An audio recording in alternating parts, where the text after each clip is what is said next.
Hello. तो आज हम सब जई कर बैठे तेरा सबसे जाना तो आज लगभग वही 16-17 दिन हो गए ना, 15 दिन है ना।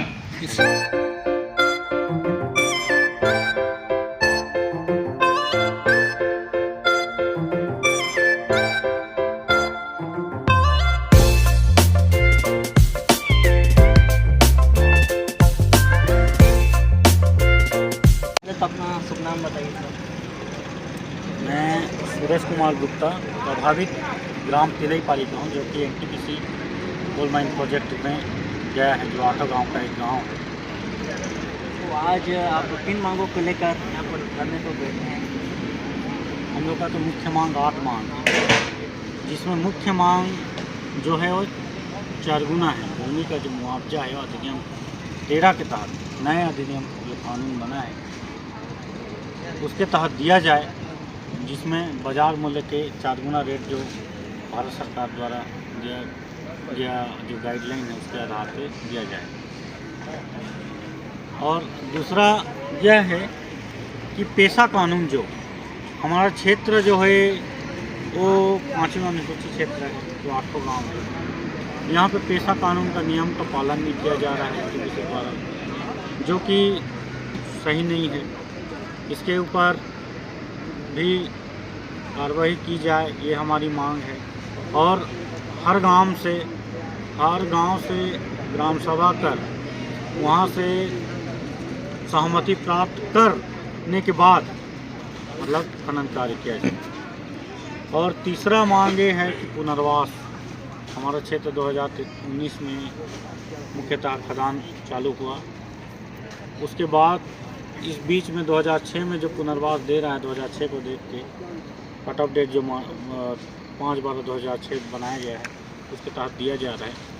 उसके बीच में कम से कम 10 साल का ड्यूरेशन में हमारे क्षेत्र को खनन कार्य किया गया, जिसमें बहुत सारे युवा को इसमें लाभ मिलना था, जो कि नहीं मिल सका, जिसमें संशोधन करके कट ऑफ डेट को 2015-16 किया जाए। और जितना हमारे क्षेत्र में जो एनटीपीसी फर्जी दस्तावेज करके अपना खनन कार्य कर रहा है उसको निरस्त किया। और एक मांग है, सुनने में आया है कि आप लोगों को तेंदुपत्ता वाला कुछ वादा किया गया था। मांग इसमें तो मेरे को ज़्यादा जानकारी नहीं है, बाकी ये है कि इसके विषय में एक बैठक रखा गया था हमारे ग्राम में। उसमें मांग था कि तेंदुपत्ता कार्डधारियों को प्रति कार्ड 5 लाख रुपये दिए जाए। इसमें तहसीलदार साहब भी थे और अन्य एनटीपीसी के एसओपी साहब थे, अन्य जो एनटीपीसी कर्मचारी थे, उनके समक्ष आश्वासन दिया गया था कि 5 लाख रुपये दिया जाएगा। इसके बारे में हम आपको लिखित में देते हैं, बोलते रजिस्टर में एंट्री भिजवाते हैं, साइन दिया तहसीलदार जी का। बाकी आज तक ये लगभग 6 महीना हो गया, अभी तक इसके बारे में कोई कार्रवाई नहीं की गई। ना आयुक्त तो कमिश्नर के पास कोई इससे संबंधित एनटीपीसी द्वारा ना लेटर फॉरवर्ड हुआ, ना प्रशासन से लेटर फॉरवर्ड हुआ, और ना ग्रामीणों को इसके बारे में कुछ और आगे इसके बारे में क्या हुआ उसके बारे में जानकारी दी गई, क्योंकि गलत है। ऐसा ग्रामीणों के साथ नहीं होना चाहिए। ये तो सीधे तौर पर शोषण हो रहा है आदिवासी क्षेत्र में। और यहाँ पे जो भी मुख्यतः आदिवासी क्षेत्र 5वीं अनुसूची जो है उसमें पेशा कानून मुख्यतः लागू होना चाहिए, जो कि सीबीआई एक्ट से ऊपर है, संविधान में है 244 जो है उसके तहत वहाँ पे सर्वोपरि है उनका जो ग्राम सभा में अगर एक बार पास हो गया तो हो गया, अगर नहीं हुआ, वहाँ से सहमति नहीं हुआ, तो आप चाहे केंद्र सरकार हो या राज्य सरकार हो, इसमें किसी प्रकार की कार्रवाई नहीं कर सकते। तो इतने दिन से बैठ रहे हो, तो शासन प्रशासन या कंपनी एनटीपीसी साइड से कुछ आकर पूछताछ या कुछ सुने? मतलब क्या कहा जा रहा है उन लोगों के साइड से? एनटीपीसी की तरफ से और प्रशासन की तरफ से यही कहा जा रहा है कि इसका सही मंच ट्रिब्यूनल है, हाई कोर्ट है, ये सब बोला जा रहा है। बाकी हमारे क्षेत्र में जो खनन कार्य किया जा रहा है या जो भी एनटीपीसी द्वारा खनन कार्य किया जा रहा है, उसमें ग्रामीण तो डायरेक्ट एनटीपीसी को दिया है ना जमीन। जो भी समस्या है, जो भी उसमें संशोधन हो सकता है, नहीं हो सकता है, वो तो उसका तो सीधा सीधा जवाबदेही एनटीपीसी। और इसमें कुछ भी होगा नहीं होगा उसका भी काम एनटीपीसी का है, जो कि अभी तक एनटीपीसी सही से इसके बारे में नहीं बताया है। मुख्य ये है कि भाई मुआवजा का निर्धारण जो है अगर नहीं किया गया है तो आपको नए अधिनियम के तहत आपको मुआवजा देना है, जिसके बारे में एनटीपीसी बार बार बोल रहा है कि मुआवजा का निर्धारण हो चुका है। अगर हो चुका है तो कोई स्पष्ट करे। हमारा मांग ये है कार्रवाई हो, जांच हो। अच्छा, तो उनके तरफ से कोई स्पष्टीकरण नहीं आ रहा है? उनके तरफ से स्पष्टीकरण दिया गया है, लेकिन स्पष्टीकरण में ये लिखा गया है कि 6-8-10 जो है छत्तीसगढ़ पुनर्वास नीति के तहत, औद्योगिक नीति के तहत जो अध्यादेश हुआ 19 मार्च 2010 को, उसके तहत दिया जा रहा है। जबकि सीबीआई एक्ट में साफ साफ मेंशन है कि राज्य सरकार को अथॉरिटी नहीं है मुआवजा निर्धारण करने की। अगर मुआवजा का निर्धारण हुआ होता तो किसी का 20 डिसमिल, किसी का 15 डिसमिल, किसी का 60 डिसमिल छूटा नहीं होता। ये भी एक जांच के विषय है। तो इसमें कैसे सबको समान दिया है कि कैसे कुछ अलग?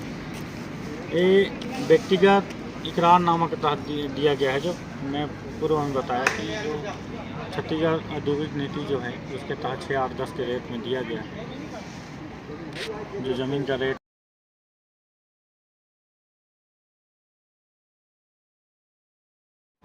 तो पेशा कानून इस क्षेत्र में लागू होता है तो उनको बाकायदा हर गांव से मतलब बैठक करके उनसे एनओसी लेना पड़ता है। ये सब नहीं हुआ है? पेशा कानून के तहत हर गांव में ग्राम सभा होना अनिवार्य है, लेकिन ये सब नहीं हुआ है।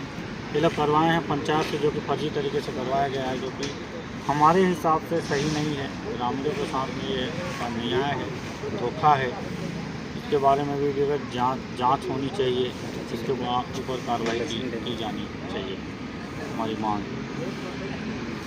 पेशा कानून के बारे में 2 शब्द पूरा जी बताएंगे, जो कि प्रभावित क्षेत्र दक्षिणावर्त से आते हैं, जो हमारे ग्राम पंचायत है, जो कि एनटीपीसी में गया है। पेशा कानून तो गांव में लागू होता ही है, 5वीं अनुसूचित खासकर और 6वीं अनुसूचित, लेकिन हमारा क्षेत्र 5वीं अनुसूचित है। तो बिना ग्राम सभा का यहाँ माइनिंग चला रहे हैं एनटीपीसी वाले लोग। ये गांव वालों के साथ अन्याय हो रहा है।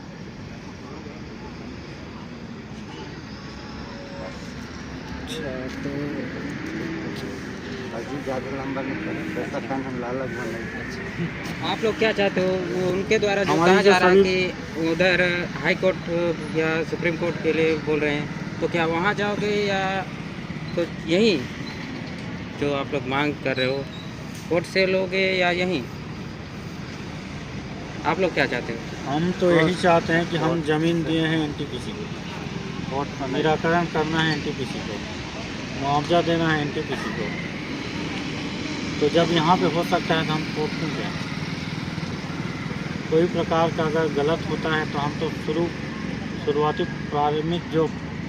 प्रारंभिक स्थिति में हम देखें तो पूर्व में जो हम जिसको सूचना देंगे उसी को पहले बोलेंगे कि हमारा कार्रवाई की जाए, या तो उसके विषय में बताएंगे।